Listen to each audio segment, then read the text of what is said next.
Mula pa raw sa Europa ang party drug na ecstasy na nakuha mula sa napatay na party drugs supplier sa Metro Manila noong Lunes. Bukod sa dalawang artista, inaalam pa ng PIDEA kung sino pa ang ibang katransaksyon ng suspect. May nusugo si Mariz Umali.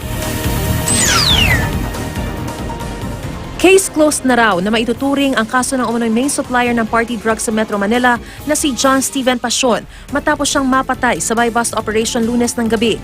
Pero lumalalim daw ang investigasyon sa kanyang mga katransaksyon at kung paano niya naipupuslit ang mga droga mula ibang bansa.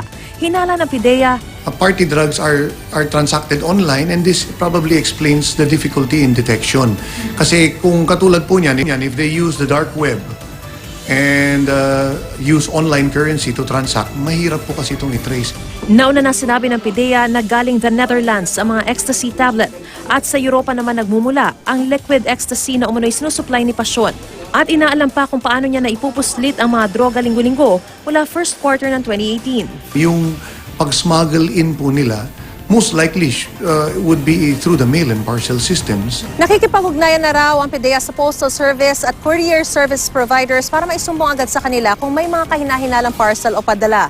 May technical intelligence din ng PIDEA para masundan ang mga transaksyon sa dark web at mahuli ang mga nasa likod nito. Ayon pa sa PIDEA, matagal na nilang pinagsususpetsahan ng dalawang local celebrity na di muna nila pinangalanan na gumagamit umano ng party drugs. Pero tumibay ang kanilang hinala nang mabasa nila ang pangalan ng dalawang artistang katransaksyon ni Pasion. Ang isa, 200 ecstasy tablet pang in order. Based on the text messages that we extracted from his cell phone, dalawang artista. Yung mga artista kasi niyan, matagal na din tayo may reports na involved sila. Tuloy pa ang case build-up sa dalawang artista at iba pang mga katransaksyon para mapatibay ang kaso laban sa kanila. Binabantayan na rin ng PIDEA kung sino ang posibleng pumalit kay Pasion bilang supplier ng mga party drug. Ang kanya namang kasintahan na kasama niya ng ikasang buy-bust operation, hawak na ng mga otoridad. Mariz Umali, GMA News.